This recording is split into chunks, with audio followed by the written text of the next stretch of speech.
esse tombamento dos 57, há um tour de force, né, visitando todos os bens que já estavam praticamente tombados, né, mas que não tinham sido ainda homologados pelo governador, fazendo uma revisão e verificando. E, para nossa surpresa agradável, que eu disse, a essa altura deve estar... Não, praticamente todos estão conservados, fazem parte das rotas de imigração, e que estão conservados, mas, claro, alguns precisam de uma atenção maior e mais imediata. Mas nós estamos não só trabalhando com a equipe técnica, que está muito motivada, tanto é que hoje praticamente toda a equipe está aqui, está viajando, que antes não tínhamos nem diária. Continua sem diária, uma diária miserável, na verdade, que mal dá para comer, né? Muito menos para... Então, tem que voltar para poder... Mas a turma está muito afiada. E também nós estamos contando com uma equipe de voluntários. A Ana ali é uma das nossas voluntárias, que está nos ajudando principalmente no registro do patrimônio imaterial. Então, é um trabalho conjunto também com estagiários. Uma das propostas que nós queremos é trabalhar com as universidades, São Paulo, para que nós possamos... Porque a fundação sozinha, o poder público sozinho, acaba não tendo braços e pernas para conseguir tudo. Então, com as universidades, para que nós... E com as prefeituras, e não só com a área cultural, mas também com a área de urbanismo, para que nós possamos não só capacitar as equipes técnicas, quando tem, porque, dependendo do tamanho do município, a equipe técnica, às vezes, é um engenheiro, um arquiteto só para tudo, mas trabalhar com estas áreas para que também nós possamos, né, fazer um trabalho conjunto de conservação dentro do patrimônio da cidade e com a organização, como foi colocado, o plano diretor, enfim, tudo para que nós possamos trabalhar. E o nosso trabalho nessa linha, com as universidades, com as prefeituras, em prevenir, em preservar e, quando necessário, também tomar medidas mais ativas, né? E com a reestruturação, então, do nosso sistema, mas garantindo, então, essa conservação. Nós temos a legislação federal, que já foi citada, o decreto de 37, né? 80 anos aqui do IFAM, exatamente quando foi criado. Temos mais a legislação federal sobre a arqueologia, e temos, no caso aqui, a legislação estadual, que é a lei de 1980, 5.846, e também o decreto estadual de 2004, 2.504. E aí que vem a questão propriamente dita do legislativo que aprovou esta legislação e o trabalho técnico exaustivo. Nós fizemos agora a renovação do registro da procissão do Senhor dos Passos. Já estava registrado e, após 10 anos, foi feita a revisão. O historiador Rodrigo, ele fez todo um trabalho, foi exaustivo. Então, muitas vezes parece, a Betina, a arquiteta Betina, já fez referência, que não se pode tombar tudo, quer dizer, simplesmente, às vezes, nós imaginamos que é um patrimônio a ser tombado, e não é, isso acaba desvalorizando o patrimônio que precisa ser conservado, e, com isso, então, é um trabalho técnico exaustivo e que segue uma série de passos, né, desde a identificação, a periodicidade, enfim, tudo isso é que leva ao tombamento e depois, conforme o caso, na questão do patrimônio imaterial, essa renovação do tombamento, do registro, né, o registro, para sabermos se continua, porque daqui a pouco desapareceu. Quer dizer, falei aqui, foi citado aqui o Catumbi, que está em processo de registro pela Fundação e que estava praticamente paralisado por essas questões mais imediatas de equipe, de motivação e até de condições para se fazer. Mas temos que saber realmente se existe. Por isso, não é um trabalho que simplesmente possa ser feito assim, na vontade, numa pressão momentânea, faz o registro ou o tombamento por lei, mas sim todo esse processo que nós precisamos preservar. Então, há um rito, né, todo para se fazer, e também toda a lei, né, desde a legislação federal, a estadual, e, no caso do município, quando tem as suas legislações municipais e quando não tem, cabe a se fazer, né? Então, esses processos de tombamento e registro possuem legislações específicas que visam garantir os direitos civis e a efetividade dos procedimentos e atribui ao Executivo os ritos de tombamento e registro. E o que é que se pode fazer justamente nessa interação?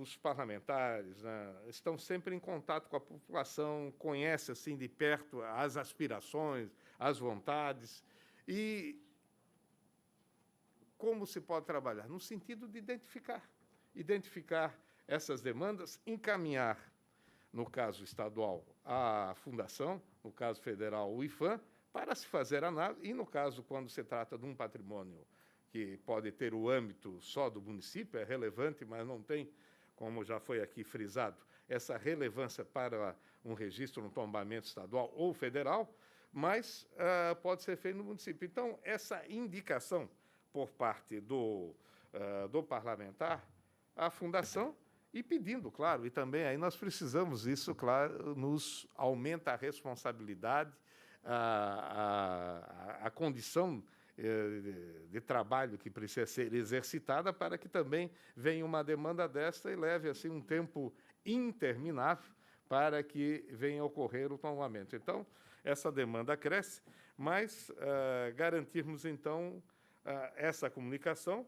Por outro lado, né, evitar que um tombamento que não tenha justamente esse lastro técnico-conceitual. E outro problema é essa sobreposição de competências municipais, estaduais e federais. E, às vezes, um tombamento ou um registro num nível pode não necessitar em outro nível, mas, pelo menos, essa articulação. E esses estudos de base aqui são absolutamente necessários. E a origem, então, pode exatamente ocorrer no legislativo, mas, além da parte técnica, nós temos aqui todo o processo termina no Conselho Estadual de Cultura, um conselho que é formado pela sociedade civil e por indicações governamentais e com liberdade para debater, para discutir e para decidir.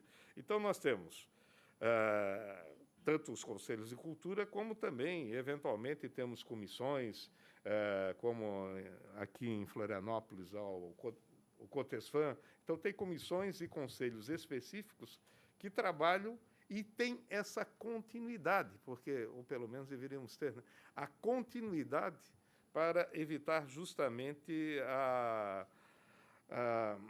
um trabalho, assim, uma decisão que não seja melhor.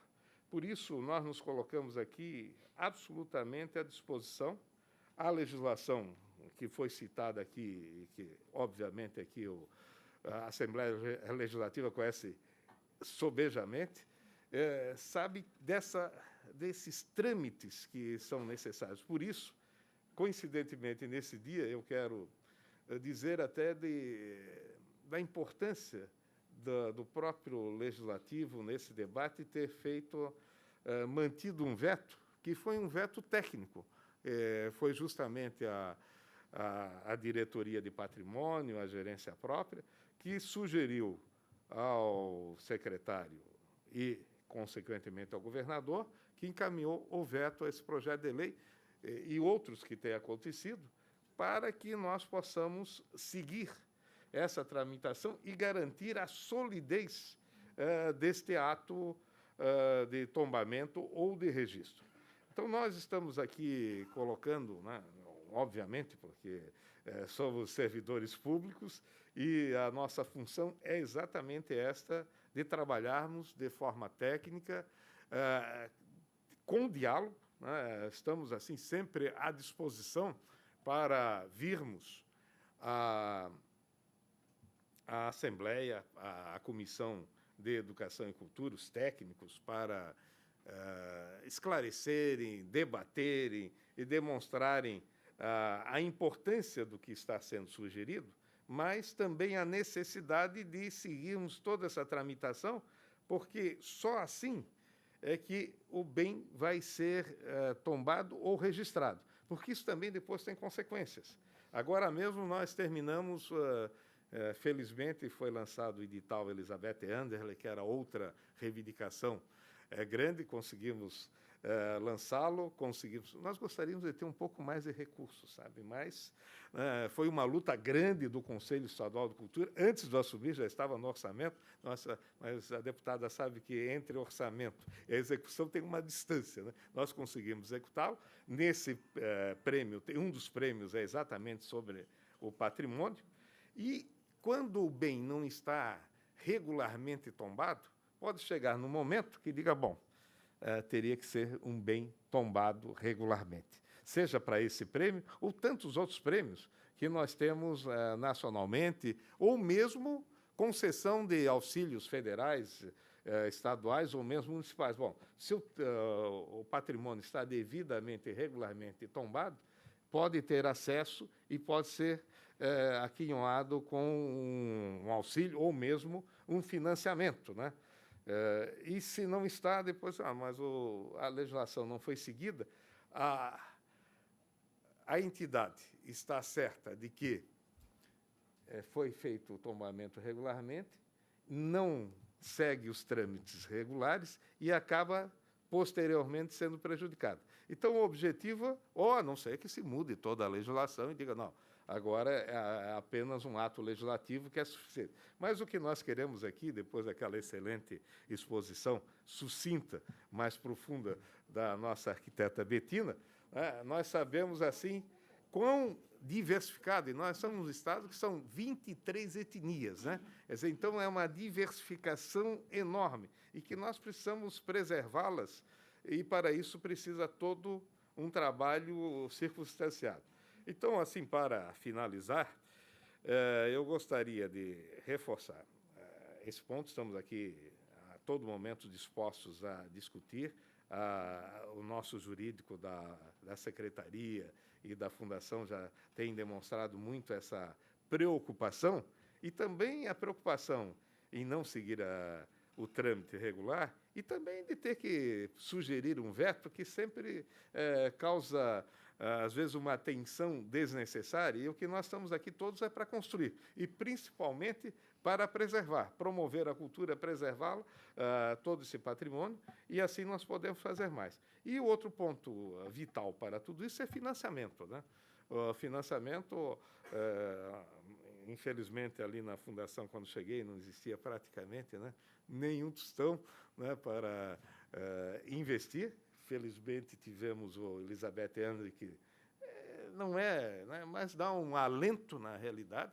Nós precisaríamos, a Vanessa está olhando, aqui é um prêmio exclusivo de patrimônio e precisa.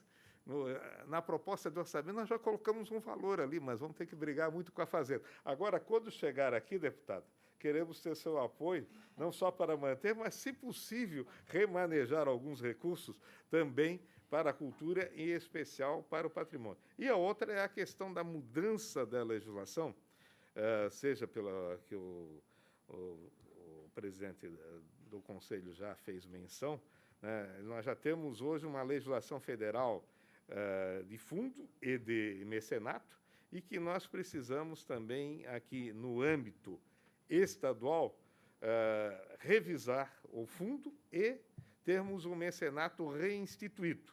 O próprio secretário Pavan também já está de acordo, e nós estamos trabalhando em encaminhar projetos de lei nesse sentido. Eu sei que a época é uma época difícil, né? Porque na hora que nós estamos com contenção, principalmente orçamento constitucionalmente congelado, salvo o reajuste inflacionário, exige, assim, de muita capacidade de renegociar o que está sendo aplicado para nós podermos trazer recursos da cultura que tem uma capacidade de extensão, não só de melhoria pessoal, mas também como atividade econômica relevante. Quer dizer, tudo isso juntos podem nos permitir uma sociedade melhor, mais justa, mais digna de todos. Por isso, eu quero concluir, dizer de que também nessa questão da reformulação do financiamento, porque no sistema nós encaminhamos como estava, quer dizer, com algumas revisões, mas, na realidade, não quisemos voltar a um debate sobre financiamento que iria protelar o encaminhamento do sistema à Assembleia. Mas ali apenas um artigo que faz referência ao atual Fundo Cultural, o Fundo de Cultura, e com uma possibilidade de ser ampliado. Mas esse é um ponto, e temos, assim, o próprio conselheiro Tiago ali tem colocado muito exemplo de Minas Gerais, né, de outras legislações estaduais que dão apoio, né, a o investimento não só na área cultural, mas notadamente cada Minas patrimonial. Então, quero agradecer, estamos à disposição para sempre continuarmos o debate e aperfeiçoando a cultura, né, todo o sistema de cultura do Estado. Obrigado. Obrigada, Rodolfo. Registrar a presença do vereador Lino Pérez, seja bem-vindo. Bem, nós temos, então, 12 inscritos. Eu vou começar com a Suzane e pedir que as manifestações sejam em torno de 3 minutos, pode ser? E que a gente já vá também 2 minutos. Vamos trabalhar com 2, 3, né, no máximo. Pode ser, Suzane, você é a primeira. E depois, então, já temos o Eduardo Bajara. Pode, fica à vontade aqui. Ok. Nós vamos tirar de outro, então.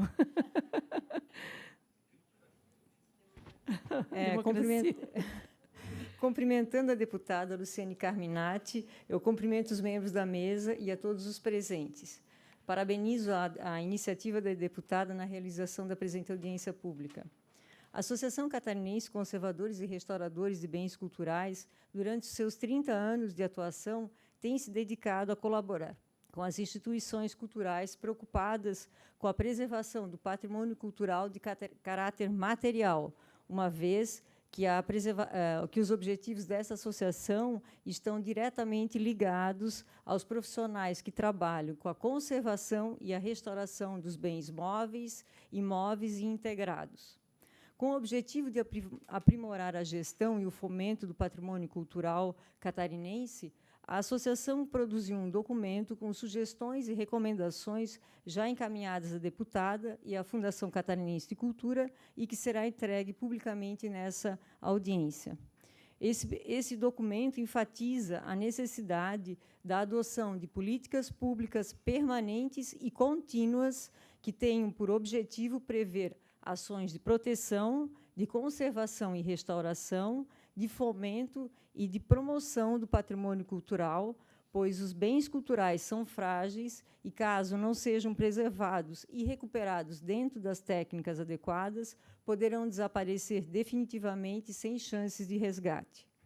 Assim, a política pública de preservação do patrimônio cultural material deve estar baseada em ações preventivas de conservação e da previsão e disponibilização de recursos financeiros condizentes a um número de bens tombados e de acervos móveis inventariados.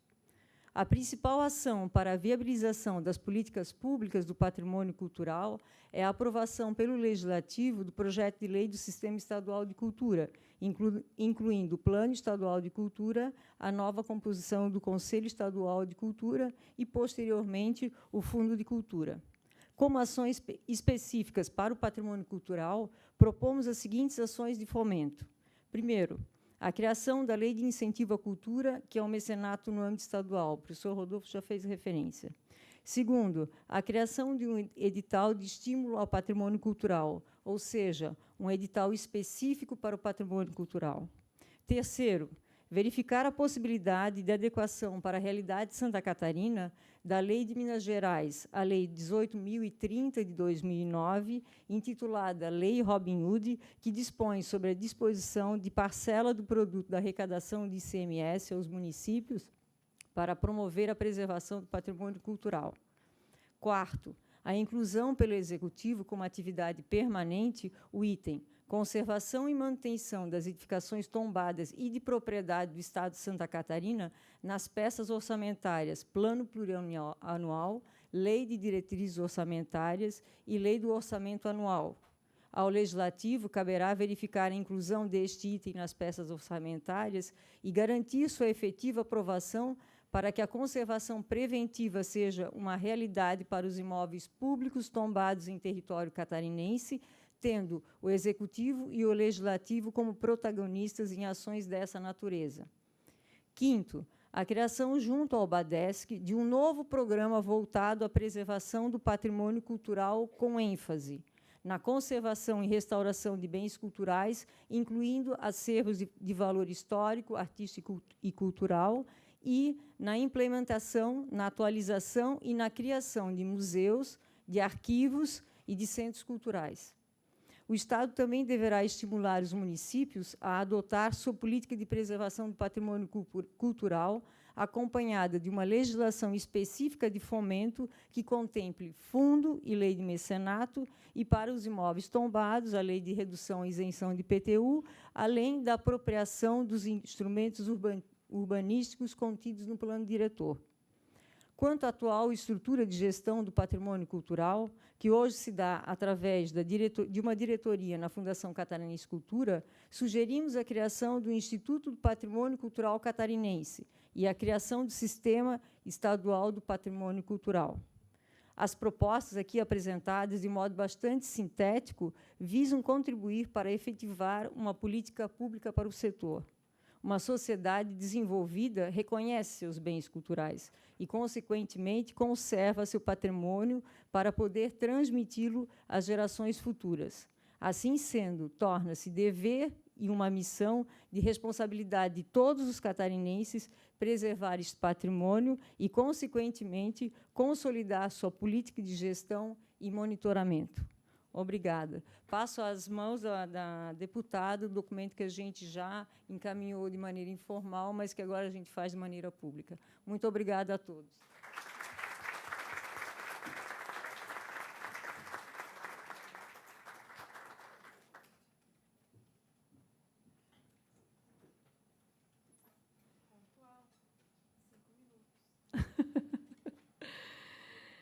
Então, Eduardo Bajara, Departamento de Cultura de Penha, e depois o professor Elison Antônio Paim, da UFSC. Eu já vou chamando para também as pessoas se posicionar.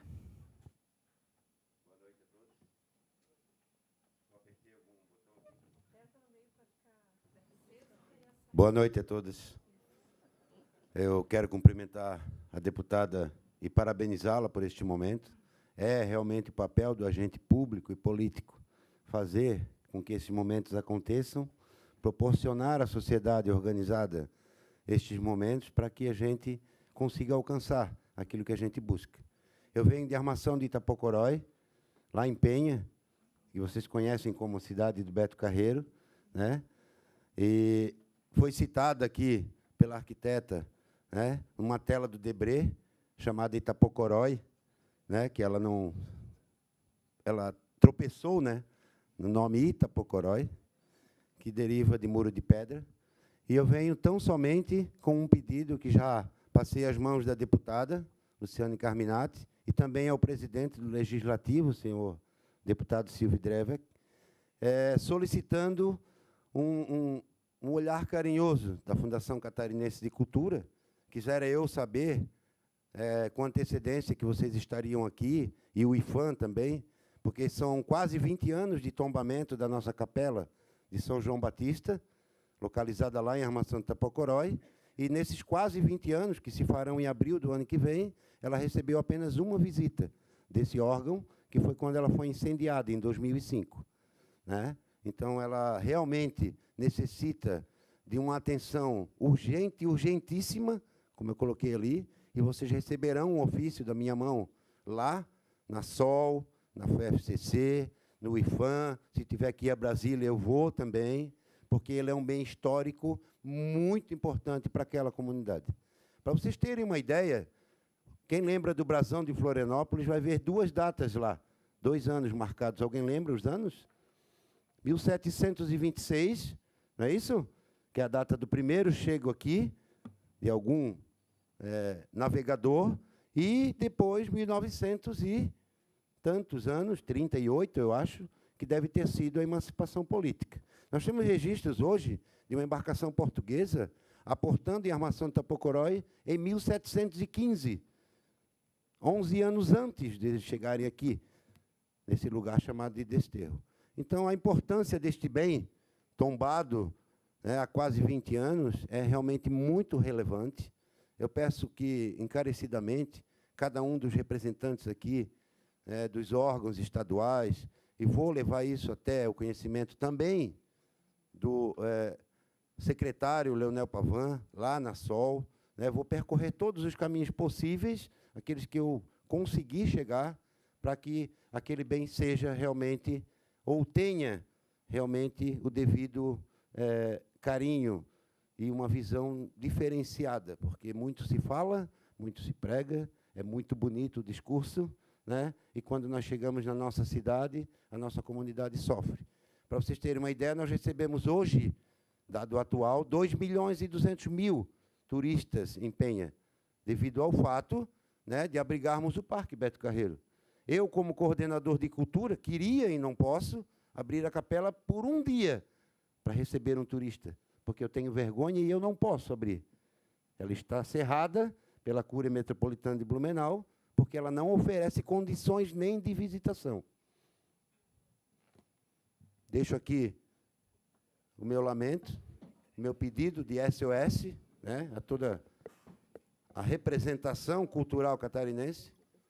O meu muito obrigado pela atenção de vocês. Tenham uma boa noite e que Deus abençoe todos. Obrigada. Muito obrigado. O Elison e, em seguida, o mestre Talian, professor Zanella. Boa noite. Boa noite, a senhora deputada. Quero parabenizá-la por essa audiência. Boa noite a todos e a todas. Eu quero ressaltar alguns aspectos ainda que não foram mencionados na excelente fala da Betina, que nos trouxe de maneira bastante sucinta e importante, como nos colocou. Eu quero lembrar alguns aspectos ainda para pensarmos o quão diverso é nosso Estado, em vários outros aspectos. Se nós não mencionados, pensarmos os nossos escritos rupestres, as nossas cerâmicas dos vários povos que nós temos no nosso Estado, cerâmicas indígenas, especialmente do Vale do Rio Uruguai, onde sistematicamente é destruído. Falo com causa de acompanhar durante 20 e tantos anos, morando em Chapecó, onde coordenei o Centro de Memória do Oeste de Santa Catarina, muitas vezes na parceria com a FCC, com o IFAM, assumimos muitas vezes ações que deveriam ter sido desenvolvidas pelos órgãos, mas por falta de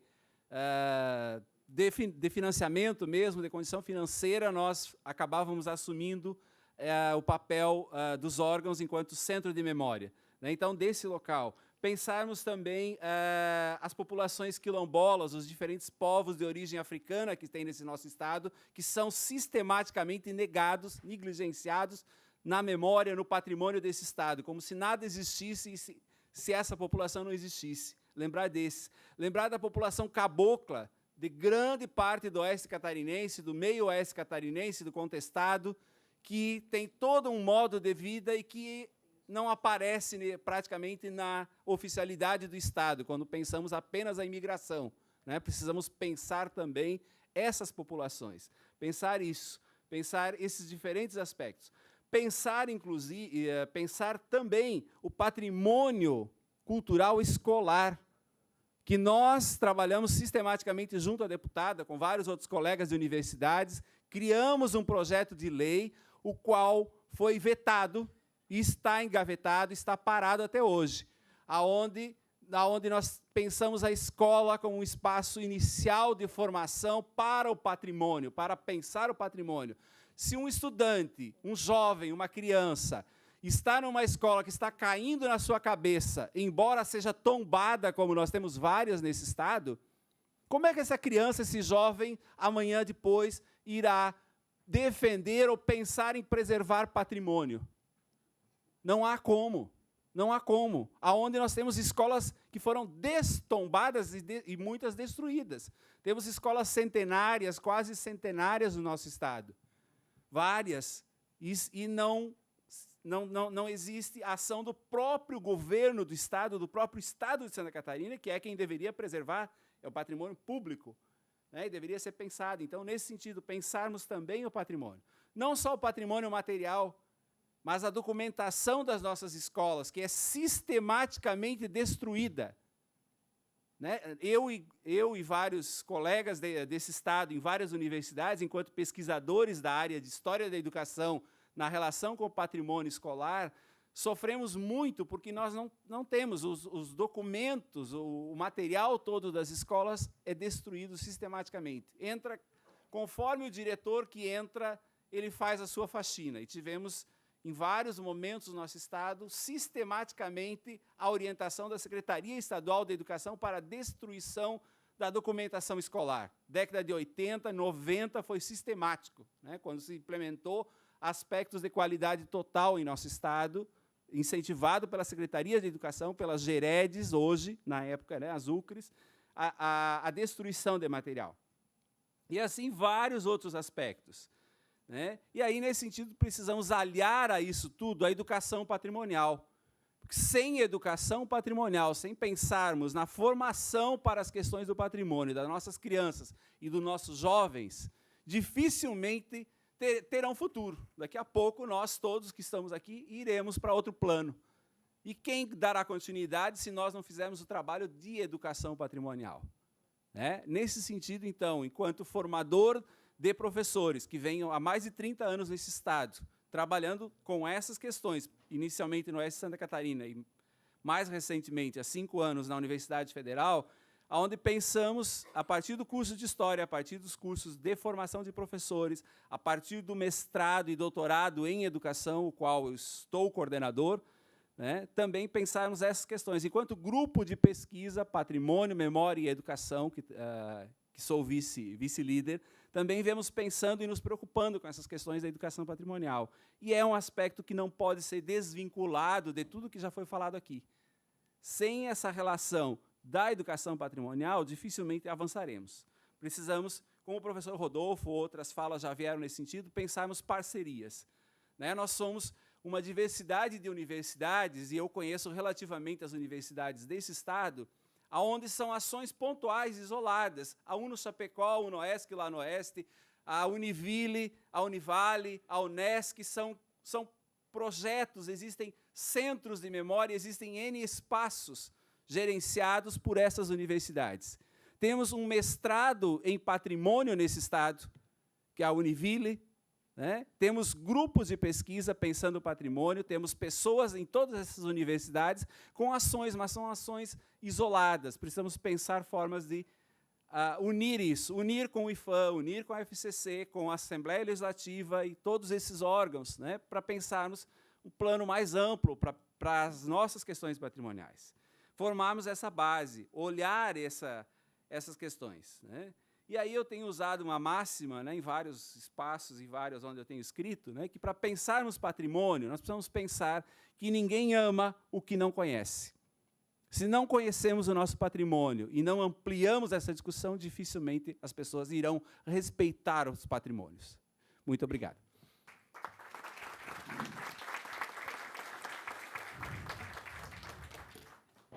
Mestre Talian, e em seguida a Neidi Terezinha Locatelli.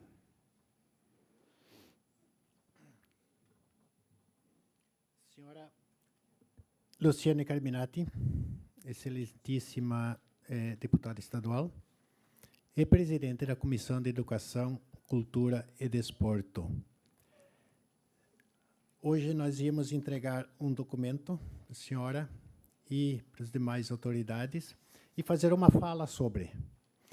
Nós dispensamos a fala, dado ao curto espaço de tempo. A Nedi, minha colega, ela vai fazer essa entrega oficial. Loradir, que eu sou mestre professor Talian Zanella, pela portaria número 32, de 25 de setembro de 2013, da Secretaria da Cidadania e da Diversidade Cultural do Ministério de Cultura. Também fui representante da sociedade civil no Colegiado Setorial de Patrimônio Imaterial no Conselho Nacional de Políticas Culturais, pela portaria número 027, de 6 de março de 2013. Sou escritor, escrevi um livro, mais outro livro de receita, que infelizmente não foi aprovado pelo edital Elizabeth Anderle, né? Está lá, eu vou ter que patrocinar, como esse também eu patrocinei. Perdeu um pouco a qualidade nas fotos, porque era muito oneroso. E fiquei muito feliz ver aí no painel a minha comunidade Linha Pinhal, onde o meu pai construiu essa igreja e esse pavilhão. Eu convivi e me criei lá no meio dessa italianada. Por isso que eu aprendi. Então, aqui tem toda a história da comunidade de Linha Pinhal e conta todo um pouco da cultura daquela minha comunidade que eu convivi lá. Allora, buonasera a tutti. Buonasera. Ma tutti sani? E dopo l'olio? Va vero? Ma come visto là? C'è una bibita? Ma era cultural, né? Ma paria pouco de vinho. Né? Paria vinho. Ma se sei italiano che beve vinho, ciò. E resta allegri, ma canta. Ah, dall'Italia noi siamo partiti col nostro onore. 36 giorni di macchina e vapore, e in America noi siamo arrivati. America, America, America, cosa sarà l'Ost America? America, America, America, um bel massolino de fior. É um pouquinho fora do ritmo, mas tá bom. Grazie.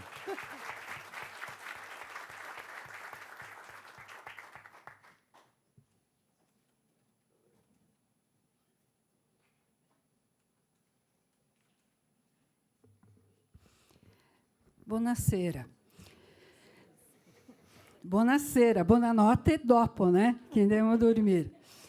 Eu cumprimento a todas as pessoas que estão aqui, com respeito às autoridades que estão na mesa, porque nos dão um ânimo, uma esperança de que existam caminhos para os muitos problemas que o patrimônio cultural encontra em Santa Catarina.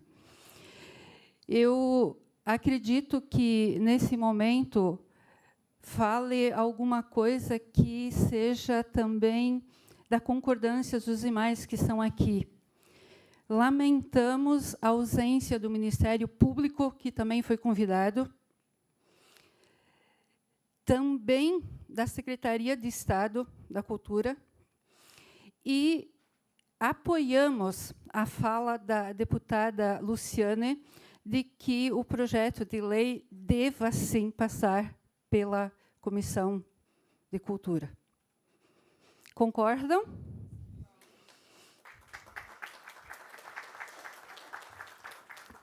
Nós produzimos um documento de 17 páginas e nem vamos falar aqui das ações as quais reivindicamos, tá? Ele vai ser entregue a cada uma das pessoas que está na mesa e vai estar também disponível no site da FEIBEMO, que é a Federação de Entidades Ítalo-Brasileiras e de Mestres e Ofícios da Cultura Italiana. Entidade que, nesse momento, preside, através da minha pessoa, o Comitê Gestor Nacional da Língua Italiana, que está em construção. Eu apenas vou informar para vocês quais são os itens que constam desse documento. Nós estamos à disposição para conversar sobre esse assunto, inclusive no decorrer do dia da manhã, porque eu e a Liduino ainda estaremos em Florianópolis, né? o contato pode ser feito via FEIBEMO ou, né, nos nossos telefones residenciais também. Esse documento fala sobre a língua talhã, que é a primeira língua de imigração reconhecida no Brasil, na América Latina, e com muitas chances também de, se não for a primeira, de ser uma das raras línguas de imigração reconhecidas no mundo. Nós falamos também daquilo que nós gostaríamos que fosse incluído no projeto de lei Cultura Viva Santa Catarina, que não contempla nada sobre a diversidade linguística. Falamos ainda da questão dos grupos de canto coral, porque Santa Catarina tem o segundo maior percentual de municípios com grupos de canto coral no Brasil, e nós não conhecemos nenhuma política para esses grupos. E eles têm um papel fundamental, estratégico, no seio das nossas comunidades, inclusive as rurais, e não tem nenhuma valorização. É uma questão urgente e grave. Falamos também ainda nesse documento da arquitetura da imigração italiana. No oeste de Santa Catarina, segundo o arquiteto Júlio Pozenato, que fez o estudo da arquitetura da imigração italiana em Santa Catarina, eu contribuí, conheço todo o trabalho dele, faço uma parte da apresentação desse livro. Nós temos, no oeste de Santa Catarina, joias raras, obras únicas da arquitetura mundial em madeira, que estão tombando, literalmente indo ao chão. Falamos ainda nesse documento da questão dos produtos coloniais. Produtos coloniais enquanto bens culturais. Não podemos falar de cultura sem falar do mundo rural. Aquele que é sempre o primeiro a ser esquecido, o primeiro a ser desprezado, mesmo quando nós, que acreditamos que fazemos grandes coisas pela cultura, produzimos projetos e fizemos ações. Os produtos coloniais estão desaparecendo. E nós propomos que essa questão seja discutida com urgência. Produtos coloniais enquanto bens culturais. É um problema nacional e, em Santa Catarina, ele existe com uma intensidade maior ainda do que a verificada em outros estados. E as ações de salvaguarda e valorização da língua talhã estão sendo focadas em 5 eixos temáticos, que é a questão da transmissão e do ensino da língua, tanto na educação formal como não formal. Tempo. A questão da língua talhã e o patrimônio cultural versus turismo, a comunicação, já que a iniciativa do registro da língua talhã como patrimônio imaterial, língua de referência cultural brasileira, foi dos radialistas de talhã, que, segundo um pesquisador francês, seriam mais de 500 no Brasil. São muitos em Santa Catarina. Muitos em Santa Catarina. Ainda, outro eixo temático diz respeito à questão dos produtos coloniais, e o outro é os diversos grupos das manifestações culturais onde a língua talhã acontece. Aí nós temos desde os cantos coral, os jogos, a dança, o filó, a missa. Tá? São uma lista de grupos onde a língua talhã vive, acontece, se manifesta. E queremos fazer um convite aqui a todos que estão presentes, especialmente as pessoas que estão nessa mesa, para participar em Chapecó, no dia 26 de setembro, de um seminário que está acontecendo graças à coragem e ao apoio que nós, do Comitê Gestor da Língua Talhã, encontramos junto ao CEAM, onde o professor Elisão trabalhou, onde nós o conhecemos, que é da UNO Chapecó, a EPAGRE e a UIFAM Nacional, porque não conseguimos dinheiro para promover o evento. Então, ele está saindo, como se costuma dizer, no grito. Dia 26 de setembro, o primeiro encontro após 3 anos de certificação da comunidade italiana com o IFAM. O MIN, que não estará presente, já comunicou. Isso é uma coisa muito grave. E nós queremos saber também da presença de autoridades do governo do Estado de Santa Catarina, que, em outras oportunidades, já foram convidadas para outros eventos e nem chegaram a responder às nossas correspondências. Tá? Nesse primeiro seminário de patrimônio cultural, nós vamos tratar na parte da manhã, já que não é possível fazer mais do que um dia, porque saí no grito, de ações de salvaguarda e valorização, e na parte da tarde começamos a discutir a questão dos produtos coloniais enquanto bens culturais. Muito obrigada pela atenção. Gostei muito de ouvir os que me antecederam e assino embaixo de tudo que ouvi dos que falaram antes de mim. Parabéns pelo evento. E eu entrego aqui uma cópia desse documento para uma das pessoas que está na mesa. E deixo, inclusive, pode ser com o senhor Rodolfo para a Secretaria de Estado, e uma cópia também para o Ministério Público, que precisa ser registrado e lamentada a sua ausência. Obrigada. Tiago Guimarães e, em seguida, o Salvador. Tiago, que é conselheiro estadual de cultura também. Obrigada.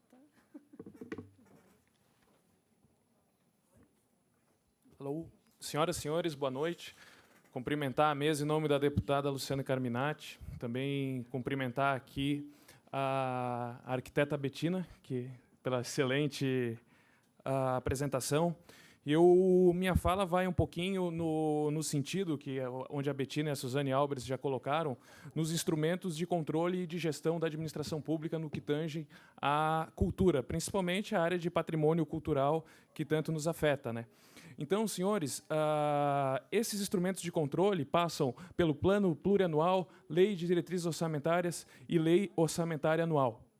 Eu trouxe aqui alguns dados para vocês, dados públicos, onde podem ser acessados tanto no site da Procuradoria-Geral do Estado quanto no site da Assembleia Legislativa, da Lei Orçamentária Anual para 2017, onde, na página 474, está a rubrica para a destinação de recursos do patrimônio histórico, artístico e arqueológico para o ano para esse ano.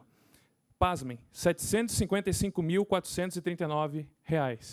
Quem trabalha na área de arquitetura com restauração de bens imóveis, me corrija se estiver errado, talvez não consiga nem pagar 2 ou 3 projetos para uma restauração grande.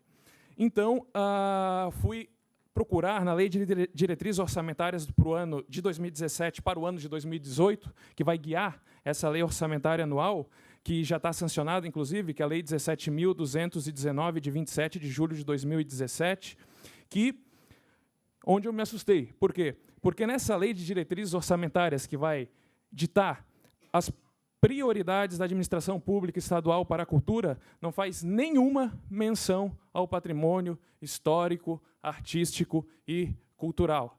Então, esperamos, né, que para o ano que vem, talvez com esse teto com essa lei dos tetos de gastos públicos, teremos apenas um reajuste aí da inflação em cima desse orçamento. Agora, comparando com outros estados, rapidamente aqui, que já estou a 2 minutos e 15, nós temos estados como Piauí, Maranhão, Sergipe, Pernambuco, que tem muitas vezes o produto interno bruto 3, 4 vezes menor que o estado de Santa Catarina, investindo 3, 4, 5 vezes mais do que nós investimos aqui, sendo o 5º, 6º PIB do país. Então, pessoal, procurem esses dados aqui, porque para nós cobrarmos editais, fundos específicos, nós precisamos ter esses instrumentos na nossa mão, né, para ter o quanto está sendo autorizado dos gastos para a área do patrimônio cultural. E, mais uma vez, como ninguém aqui citou, essa parte de planejamento aqui, no meu ponto de vista, também ela se dá pela falta da Secretaria Exclusiva para a Cultura em Santa Catarina, porque já é uma solicitação antiga de todo da parte do patrimônio cultural, como de outros segmentos também das artes no estado de Santa Catarina. Então, são alguns dados que eu trouxe para vocês, né, dados tanto para o controle, né, desses gastos e também dados para o planejamento para os outros anos. Vamos esperar que a LOA venha aí para a Assembleia Legislativa com alguns valores mais palpáveis do que no ano passado. Certo, pessoal? Então, controlem, fiquem de olho nesses instrumentos. A LDO já foi sancionada e a LOA deve estar vindo aí para a LESC, acredito que daqui a 1 mês e meio, 2 meses. Obrigado. Obrigada. Salvador e depois o Alexandre Melo.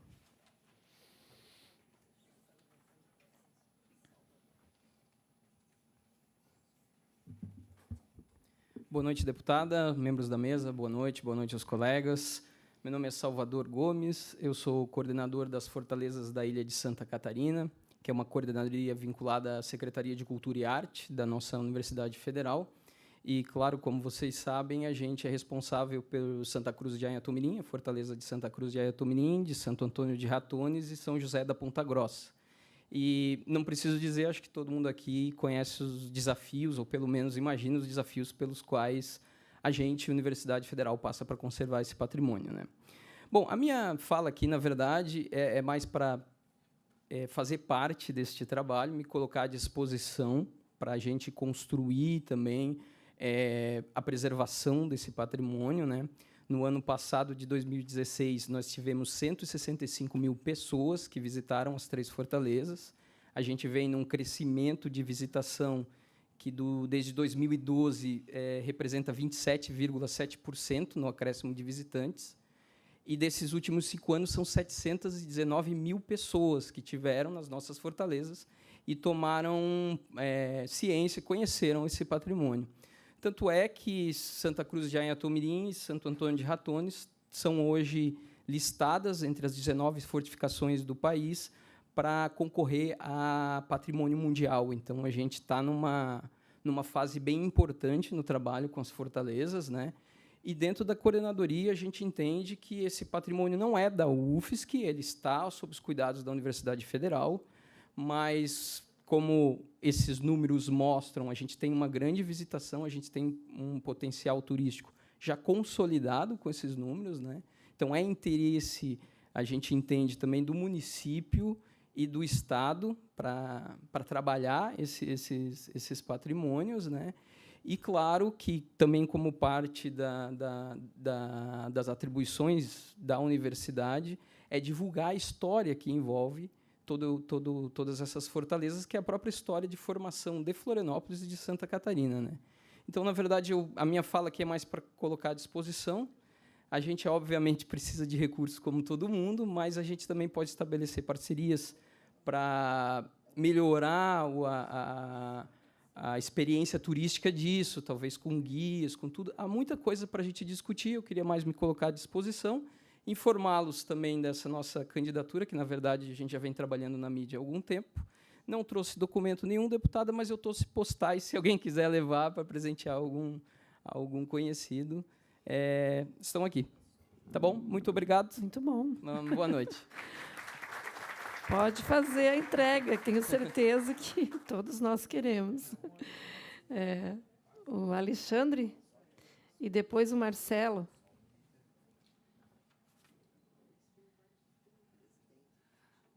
Boa noite a todas e a todos. Eu, na verdade, estou entrando na área do patrimônio a partir do dia 29 de maio. Eu trabalho com dança há 27 anos, área da cultura. e por uma conversa que eu tive com personalidade nacional na área da dança, eu descobri hoje que eu entrei num buraco meio grande, né? Porque o patrimônio imaterial, o problema é bem grande. E agradeço o Pedro aí que tem me nutrido com bastante informações sobre essa área. Eu vim, na verdade, pedir um auxílio, em especial, inicialmente, a Liliane, a superintendente do IFAM, para que eu consiga um primeiro contato, porque é um projeto meio grande que acabei me envolvendo com outras pessoas, e se caso, né, consigamos levar esse projeto adiante, eu acho que vai ser de relevância para Santa Catarina. Já conversei, inclusive, com o Pedro, posteriormente, ter o apoio aqui da nossa presidente da comissão e de todos os membros aqui da mesa, né, dessa audiência pública, porque eu acredito que a gente tem que acreditar naquilo. Eu sou apaixonado pela área da cultura, e descobri que tem algumas coisas que podem ser feitas, principalmente na área do patrimônio imaterial. E eu gostaria, na verdade, de firmar um certo compromisso aqui com a nossa superintendente do IFAM, para que eu possa, num devido momento, marcar para que eu consiga encaminhar esse processo. Na verdade, eu estou iniciando, né, no patrimônio imaterial, desconheço bastante, o Pedro tem me nutrido bastante, até agradeceria bastante aqui em nome da Comissão de Cultura, Esporte e Turismo, a figura do Pedro, né, que tem me passado bastante materiais. Eu vi que o processo é bem complicado, é bem denso, mas é um desafio que eu já me propus, até pela paixão e pelo amor que eu tenho pela dança. Eu acho que a gente acaba, quem trabalha nessa área, se não colocar amor e paixão à frente de tudo, a gente acaba se frustrando bastante. E eu já desenvolvi alguns projetos na área da cultura da dança aqui em Santa Catarina, trabalhei já com alguns projetos sociais ligados também à área da dança, e agora estou entrando nessa área do patrimônio imaterial. Eu espero contar com o apoio da superintendente, né, que eu possa encontrar um espaço, que eu consiga lá externar as minhas dificuldades por ser novo, e pediria também apoio posterior, né? Aqui não estou falando de dinheiro, estou falando de apoio primeiro para entender esse processo, para que a gente consiga startar e iniciar uma coisa que eu acredito, uma paixão minha pessoal, e conto com uma possibilidade de começar a conversa. Muito obrigado e pela atenção de vocês e pela atenção da mesa. Obrigada. Marcelo e depois o José Ribeiro.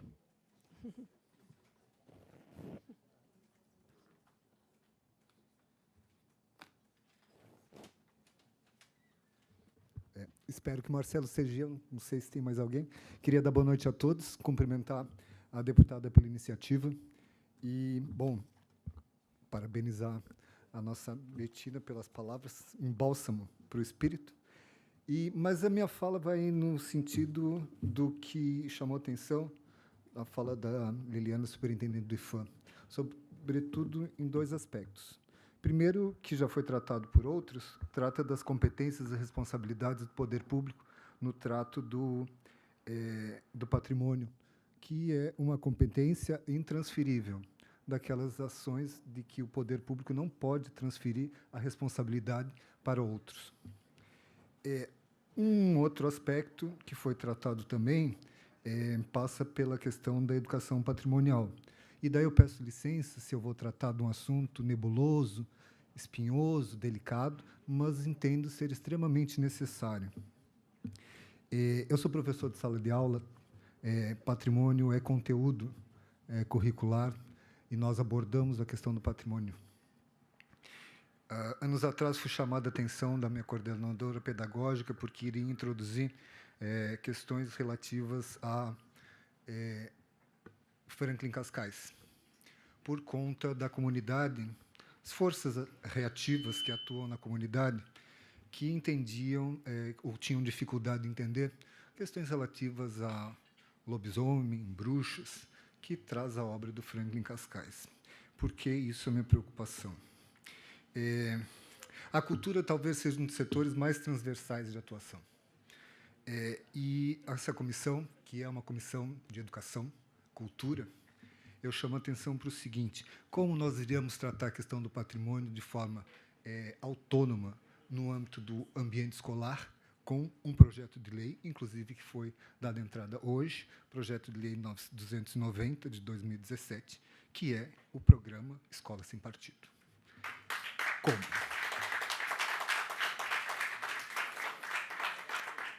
O programa ele trata, no seu item 6º, a questão dos deveres do professor.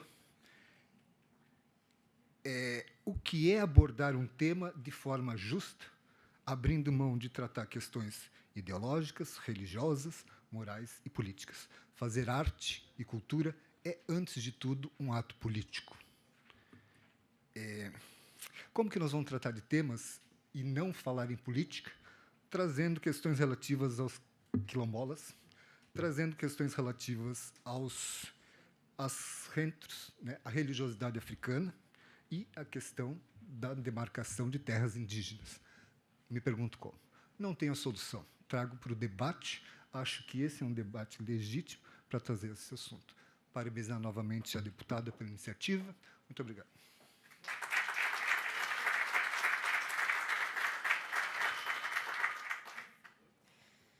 Obrigada, professor.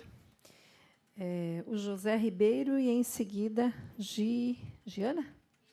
Giana.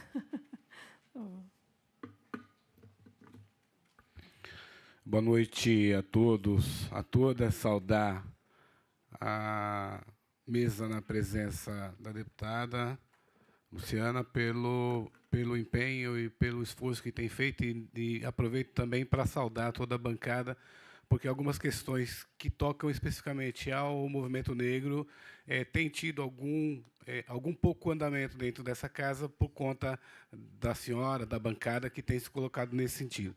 Primeiro que escola sem partido não é escola sem partido. A proposta da escola sem partido tem uma proposta partidária que não é o que está posto aí. Então, isso a gente precisa entender.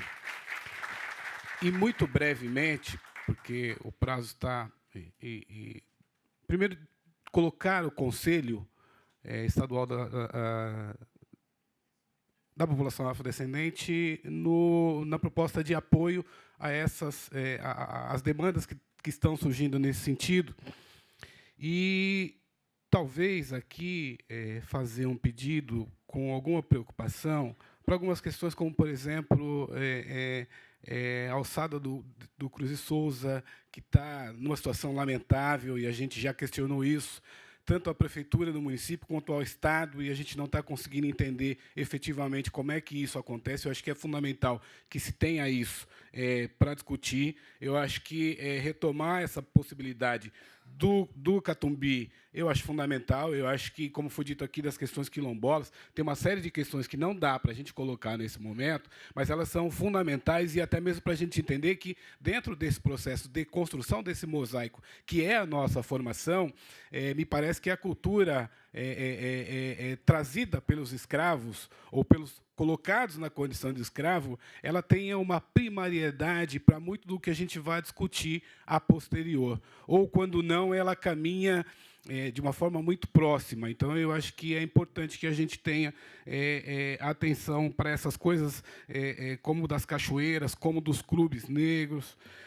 E aí, só para definitivamente encerrar, fica uma preocupação, e eu acho que quando a gente colocou a possibilidade de apoio a partir do Conselho, é exatamente nesse sentido de como é que talvez a gente possa acompanhar, e a gente sabe do empenho dos conselheiros e conselheiras dentro dos conselhos, mas eu acho que, até porque, nesse momento, na atual conjuntura do Conselho, na atual formação, não há, me parece, alguém do movimento de militância das comunidades negras do Estado. Então, é só que a gente possa reforçar essa parceria de participação, no sentido de poder complementar ou auxiliar de alguma forma, porque eu entendo que isso vai ser extremamente importante. Então, para não estender mais, eu agradeço, cumprimento novamente pelo apoio e pela iniciativa, deputada, e dizer que amanhã a gente vota, né, a gente vai acompanhar a votação no STF de algo que essa direita reacionária, a partir do DEM, do PSDB e do outro partido que não me lembro agora, vai discutir no STF a retirada de direitos das comunidades quilombolas, E eu estou conclamando a todos que entendem a importância desse ato de estarem atentos, participarem, porque o que se quer, na verdade, é trazer, como tem acontecido no estado de Santa Catarina, para o agronegócio, para o empresariado de alto poder, de alto potencial destrutivo, lesivo, a diminuição das terras, que são também parte da identidade do povo negro com as religiões de matriz africana. Obrigado. Obrigada, José. A Giana e, por último, o professor Paulo Pinheiro. Boa noite a todas e a todos. Eu saúdo a deputada Luciane Carminati, parabenizo pela iniciativa, que é um momento realmente único de a gente poder se encontrar e conversar e debater sobre uma questão tão importante que é o patrimônio cultural. Eu cumprimento todos e todas as integrantes da mesa e peço licença também para um cumprimento especial a São José, que está aqui muito presente, e que tem um vereador, Caio Martins, a Joyce, a superintendente, o Luiz, o diretor de cultura, a Jânia, minha irmã, que é da Academia de Letras, e eu, que sou a Giana de Souza, do Conselho Municipal de Políticas Culturais. Em primeiro lugar, eu vou aproveitar, eu fotografei um slide da conselheira de Cultura, em que ela fala ali num ponto do patrimônio cultural catarinense, ela chama a atenção que é preciso identificar, selecionar, proteger, conservar, promover e divulgar. Mas eu chamo a atenção que, antes disso, é preciso capacitar, é preciso nos formar. Então, por ocasião do primeiro fórum dos Conselhos de Cultura, eu até me dirigi ao professor Rodolfo, que nós, dos conselhos, nós conselheiros, nós temos muita vontade, muito interesse em fazer pela cultura. E, às vezes, e no mais das vezes, nós não sabemos como. E quem sabe um pouquinho começa a estudar e vê o quanto de dificuldade nós temos. Então, nós por exemplo, para indicar um bem para registro, para tombamento, nós precisamos ter certeza, nos valer de um suporte qualificado, talvez aí da Fundação, com a ajuda do Conselho, do IFAM, se aquele imóvel realmente tem valor para tombamento, e não é um pouco de apego à nossa cultura e um certo exagero, um certo, né, enfim, algo que não valha, né? Então, assim, eu reforço a necessidade da capacitação. Por exemplo, né, volta e meia, a gente vê uma divulgação pelo MINC, pelo Ministério da Cultura, ali com a Casa Rui Barbosa, no Rio de Janeiro, que abre vagas até com bolsas para mestrado, mas são muito escassas, muito reduzidas, é necessário ampliar, é necessário que muitos mais de nós sejamos muito capazes de fazer e de multiplicar esse conhecimento, né? Então, esse é um ponto. O segundo ponto que eu vou falar aqui é sobre recursos, que sem eles ninguém chega a lugar nenhum.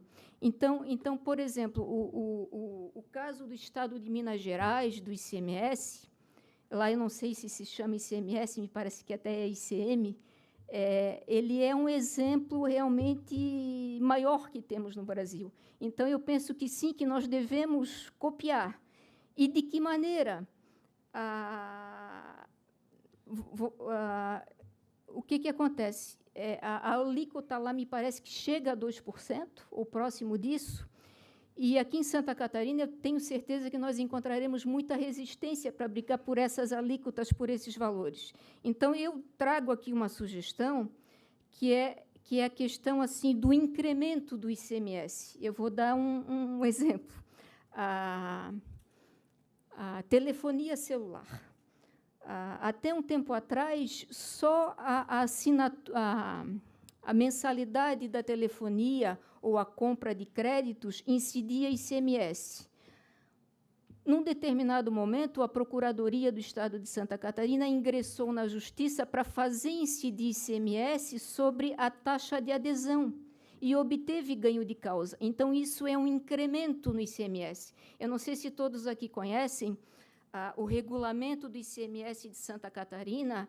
Ele é dessa altura em folhas de jornal, porque extingue-se normas reguladoras e criam-se outras, porque a todo momento se criam produtos novos e tecnologias novas que estão sendo comercializadas e incide ICMS.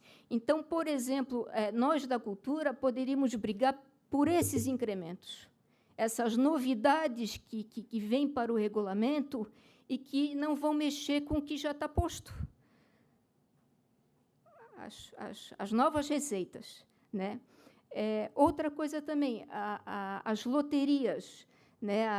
As apostas, os jogos, a Mega Sena, ali, se a gente pegar o talãozinho do comprovante de quem aposta na Mega Sena, ali arrecada-se para a cultura. Eu penso que nós devemos rever a forma de distribuição desse dinheiro da cultura.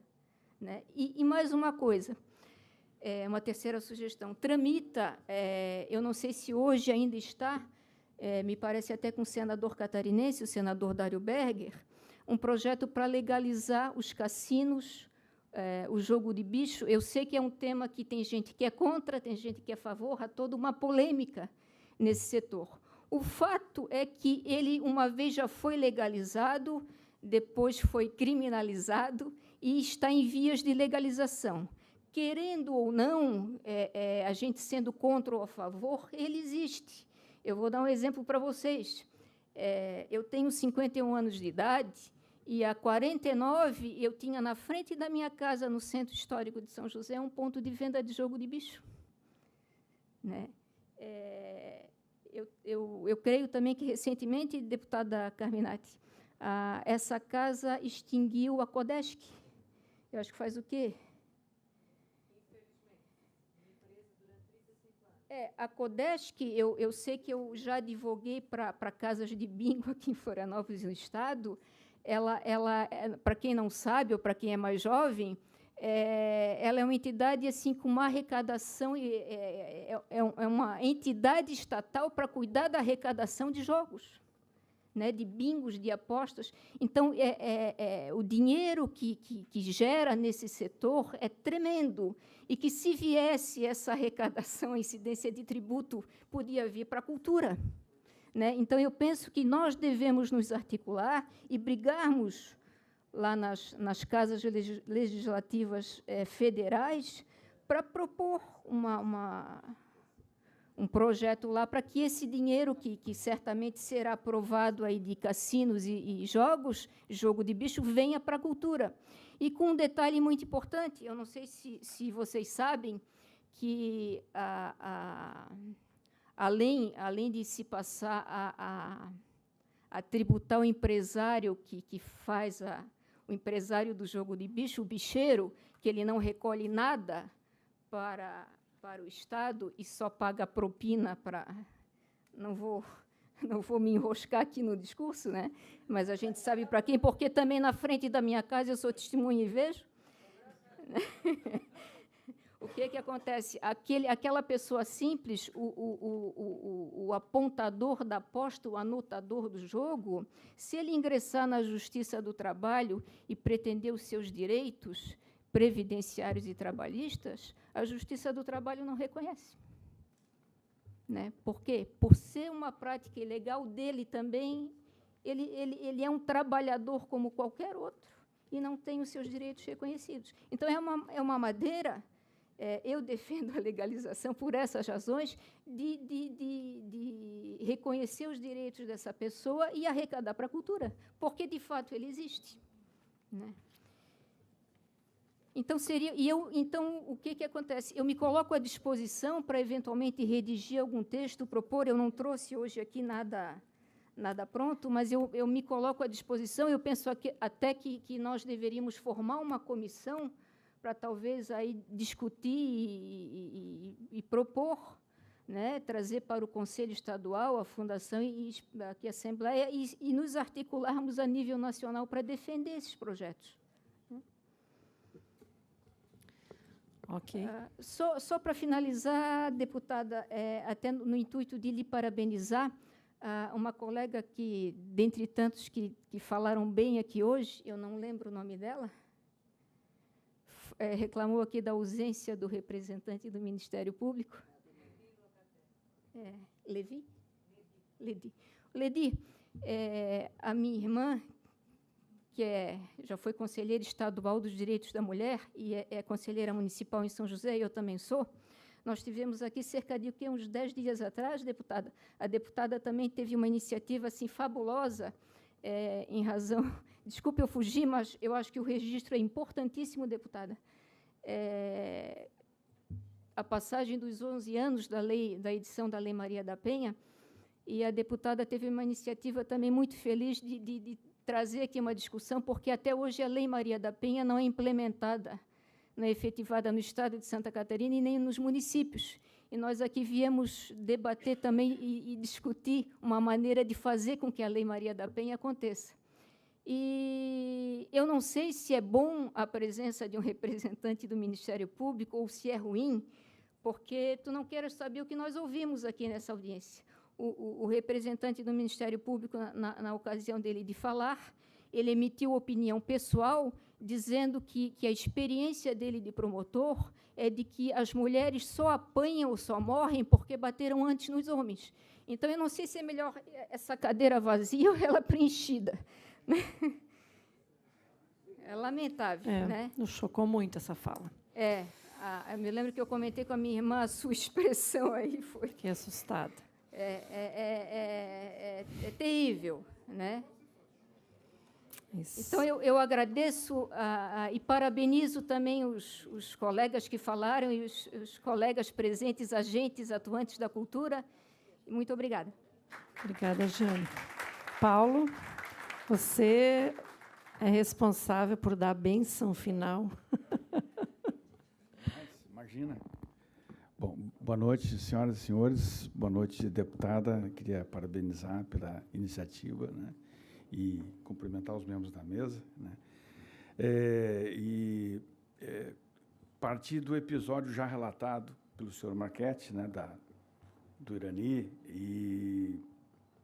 porque, para nós, o patrimônio cultural ele não existe só para ser congelado e admirado.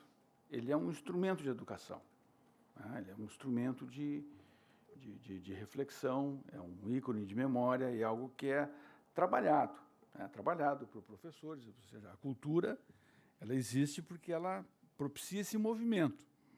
E um movimento que é um movimento de reflexão da experiência da nossa sociedade e também do presente da nossa sociedade, da nossa vida, né, e tal.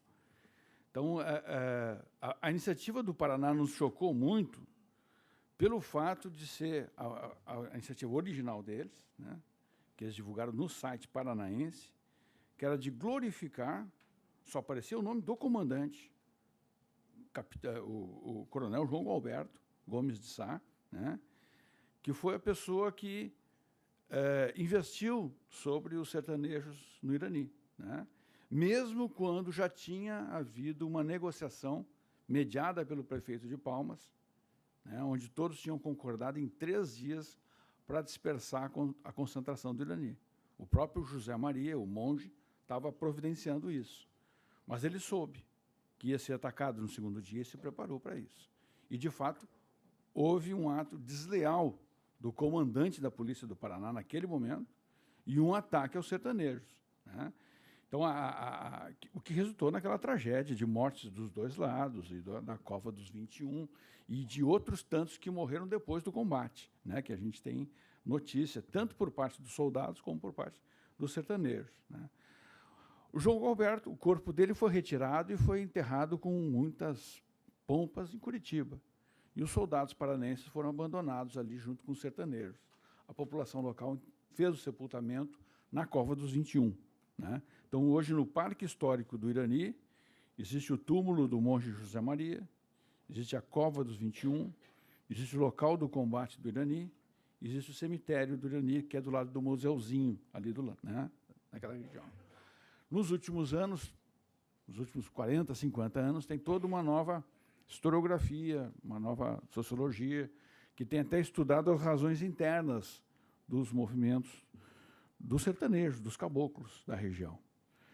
Não se usa mais toda a denominação que se usava antigamente para desqualificá-los, né, como bandidos, como fanáticos, né, como irracionais e tal, né? Então, hoje já se entende a racionalidade desse povo caboclo, né, que tem descendentes de africanos, tem descendentes de indígenas e tem até imigrantes acaboclados, né, porque o caboclo não é uma etnia, né, o caboclo não é uma etnia, o caboclo é o brasileiro, em geral, né? Então, essa discussão sobre a placa do Paraná no Parque do Irani levantou uma discussão por parte dos pesquisadores do contestado e de vários professores no interior de Santa Catarina, de outras localidades que estavam desassistidas de uma certa proteção do patrimônio, né? Que são, por exemplo, são comunidades até muitas vezes muito pequenas, que se reúnem em torno de uma gruta, de uma fonte de água, que chamam de Água do Monge, ou Água de São João Maria, Águas Santas, né? Cruzeiros, ermidas, né? Locais dos antigos redutos, muitos deles até foram alagados, como em Itaquaruçu, tem um açude em cima, né? Em Santa Maria é praticamente difícil o acesso, porque o proprietário fica preocupado em perder aquele terreno, até por falta de informação, porque ele não perderia a propriedade do terreno, né? Mas, assim, existe toda uma atitude hostil em muitas partes do Estado, e muitas vezes até por ignorância, né, no tratamento do patrimônio histórico-cultural ligado ao contestado. Porque o contestado não é um fenômeno só catarinense. Eu acho que esse é um ponto importante da discussão, né? Se o contestado é catarinense, a gente pode dizer que a Inconfidência Mineira é só mineira e que o Zumbi é só alagoano, né? Então, aí ficaria assim tudo... É claro, né, que todos esses movimentos, que são importantes para a formação da nacionalidade, têm a sua origem, a sua região originária e tudo mais, né? Mas o contestado representa a luta de uma população nacional que resistiu a um impacto, né, da sua expropriação forçada, a um deslocamento forçado da população, a perda das suas terras, né, a um território que foi forçadamente europeizado, né, e levando à marginalização dessas populações nacionais. Então, muitas vezes, quando a gente remete para a comunidade resolver determinadas questões de política e de memória, a gente tem que lembrar que essas comunidades também são divididas. Existe uma disputa, uma luta pela memória e uma luta pela cultura dentro de cada comunidade. Quando eu fui a primeira vez a Fraiburgo, no centro da cidade, as pessoas não entendiam o que eu ia fazer em Itaquaruçu, né? E diziam, todo momento, para ter cuidado com quem que eu falasse, como chegasse até a comunidade de Itaquaruçu. Então, a gente vê que existe em cada município desses um fosso, um muro, né? Embora ele não apareça fisicamente, existe um muro social, cultural, histórico, que eu acho que isso é um desafio para uma política cultural para o Estado de Santa Catarina, né, que é dar voz e dar espaço de memória para determinadas populações, como o colega já levantou aqui, né, que nunca tiveram essa expressão, né. Eu penso que é importante também o Conselho Estadual de Cultura refletir da representação, né, que não seja só uma representação geográfica municipal ou de corporações profissionais, que também é importante, né, mas que também haja uma representação de grupos populares frequentemente marginalizados da política de memória. Eu tenho, como documento, já foi feita a Carta do Irani, tem vários documentos a esse respeito, né, eu posso depois encaminhar à deputada e à sua assessoria, mas eu queria dar mais esse recado, reforçando as falas dos meus colegas anteriormente, inclusive da necessidade de uma política estadual regular de cultura, né? Agora, independente do pouco ou muito orçamento, eu acho que é uma questão de orientação democrática, né, do Estado de Santa Catarina abrir para ouvir as vozes dessas outras camadas da população. Obrigado. Obrigada.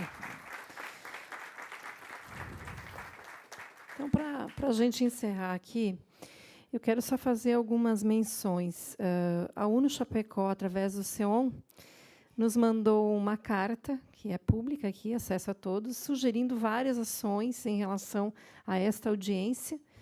E, em função também dos recursos, não puderam se fazer presentes, mas estão contribuindo conosco também.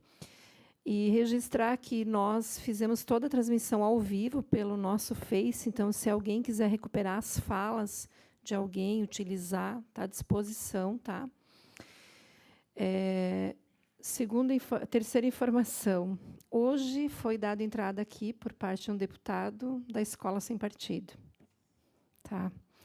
Eu perguntei para o deputado, infelizmente, ele é da minha cidade, né? Então, nós vamos ter confrontos duplos aí.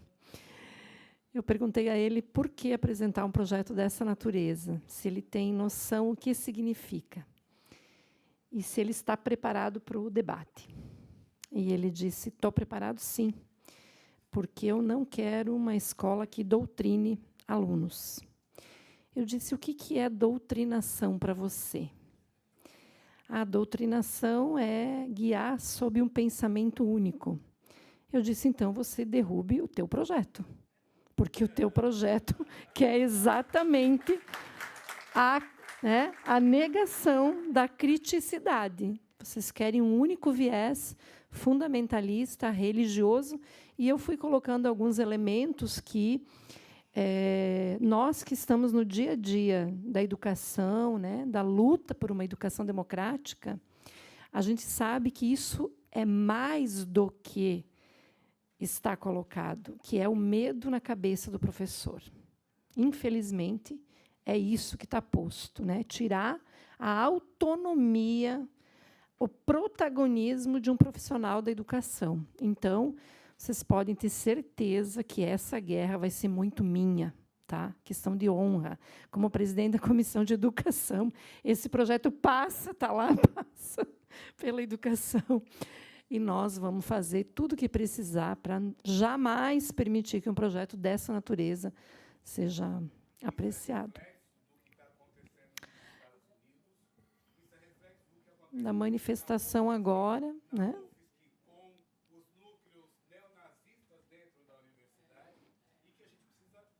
Reagir. Nós estamos falando de cultura aqui, mas nós temos o aprofundamento de uma cultura extremamente conservadora, autoritária, né, de negação do contraditório, da criticidade do ser humano como um todo. A professora Marlene de Favre é o exemplo disso. Está lutando heroicamente, né, e nós vamos lutar junto, porque é uma questão de justiça com a educação e com as futuras gerações. Não quero fazer esse registro aqui. Vai ser uma briga muito boa, né? Nós vamos firme nisso. E, com relação ao financiamento, eu só quero chamar uma atenção aqui, porque eu fiquei preocupada quando eu li aqui, que cabe à Assembleia garantir a aprovação de um orçamento que contemple os nossos desafios aqui. Eu quero dizer para vocês com muita honestidade, quem acompanha a Assembleia sabe que aqui é um jogo de cartas marcadas. A peça orçamentária vem do Executivo, e nós, todas as emendas que nós tentamos fazer do ponto de vista de remanejamento de recursos são negadas.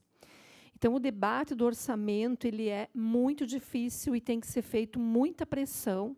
Rodolfo sabe, ele falou aqui do Prêmio Elizabeth Anderle, sabe o quanto é difícil a gente garantir mais recursos para essas áreas. Mas eu só gostaria de fazer essa menção para ninguém sair daqui achando que o nosso Estado está quebrado e não tem recurso. Tem. 20% do orçamento do Estado é para renúncia de receita. Ora, se é para renúncia de receita, nós precisamos discutir para onde vai essa renúncia de receita. É 20%. Agora, nós temos um projeto de lei aqui na casa, que é o Refis, né, que permite que os devedores do Estado de R$100 a 3, 4, 5, 10, 15 milhões, não tem limite, nós não sabemos, nós, deputados, não sabemos a quem beneficia esse projeto.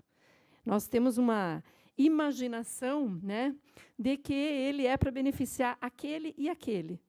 Né? Tu põe todo mundo no meio, mas você quer beneficiar aquele e aquele. Então, nós vamos fazer pedido de informação e busca e tal, e tal, e tal. Mas eu quero dizer, infelizmente, o debate do orçamento é um debate também ideológico e de poder. A quem está o recurso? Para quem vai? Para que vai? Então, Rodolfo, nós temos que se unir muito aqui nessa estratégia, né? Muito mesmo, para a gente fazer a luta em conjunto, porque eu quero que a cultura em Santa Catarina e a preservação do patrimônio tenha mais recursos. Tenha. Então, nós vamos precisar se abraçar e fazer muita peleia com os outros parlamentares e o governo como um todo. Em relação aos quilombolas, nós apresentamos uma moção hoje para apreciação no plenário, que denuncia essa vergonha, né? São comunidades que estão começando a ter direito, eu sempre falo assim, é direito a um pedacinho, né, do que tudo que foi negado, e aí já tem uma ofensiva desgraçada, né, no sentido de dizer que esse país não pertence a vocês. Né? Porque o que está em jogo é isso. Quem tem voz e vez e memória e vida, enfim. Então, nós fizemos uma moção para o plenário, né, denunciando e que mantenha esses direitos conquistados. Sim?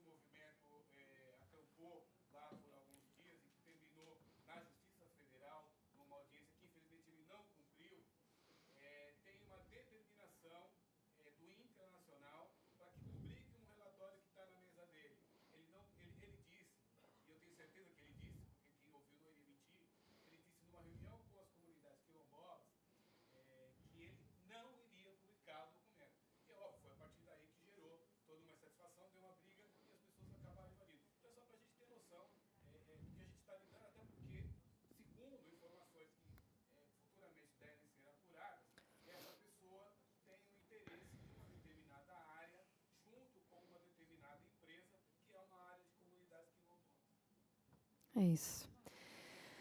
Há muitos interesses em jogo, né? E ainda sobre a questão do contestado, o professor Paulo está acompanhando, nós temos um projeto de lei aqui também tramitando, está na Comissão de Educação, nós estamos segurando, que denomina Lebon Regis capital do contestado.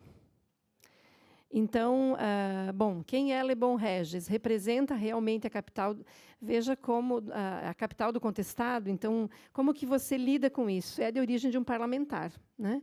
Então, eu só estou falando isso porque que todos esses grupos hoje eles são alvos, né? Tá em torno do quê? O que a gente quer de fato construir de identidade, de reconhecimento da nossa história, da nossa memória e quem tem vez e vida. Né? Então, está muito posto isso e a gente precisa refletir. Eu queria propor, então, diante de todas essas manifestações, 3 questões aqui. Primeiro, que nós referendássemos todas as falas aqui feitas. Aqui nós não vamos votar por uma ou por outra. Todas as falas referendadas. Então, esse é o primeiro encaminhamento. Segundo, as taquígrafas, que eu quero agradecer aqui pelo trabalho de vocês, né, estão fazendo o registro de todas as falas, então é um documento oficial dessa audiência, passa também para a história e memória do Parlamento. Né? E, a partir, então, desse registro, eu e o Pedro nos comprometemos, né, em fazer todo um levantamento de quais as proposições que foram feitas e a quem se deve dirigir essas proposições. Eu quero crer aqui que, na sua grande maioria, é ao Conselho, né? Marchetti, né? E também ao Rodolfo. Né? Mas a gente vai tornar, então, a partir dessa ata, documentos oficiais que serão endereçados ao Conselho e também à Fundação. E eu quero também propor que, em função de que na lei do sistema que está aqui tramitando, no artigo 8º, no parágrafo 3º, sugere a criação de setorial estadual do patrimônio cultural. Os representantes do Conselho, conforme a nova lei, serão escolhidos por meio de fóruns específicos dos segmentos. Então, nós estamos propondo que seja criado, então, essa setorial estadual do patrimônio e que essas sugestões todas aqui sejam, inclusive, já um documento de trabalho dessa setorial, que vai ser escolhida, obviamente, por vocês. Podemos, assim, encaminhar? Ok? Sim.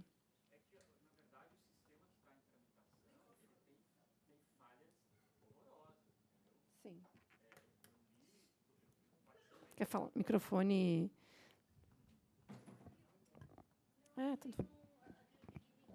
Pode falar ali. Bom, eu participei da criação quando eu estava no Conselho Estadual de Cultura e o texto que veio para cá não é o texto... Hã? Para aparecer não sei na filmagem. Pode sentar, se quiser. Tá, vou sentar. O texto, eu li o texto que foi encaminhado para cá, não é o mesmo que foi discutido em todas as assembleias, em todos os fóruns, em todas as conferências estaduais. Então, há que se prestar muita atenção nisso.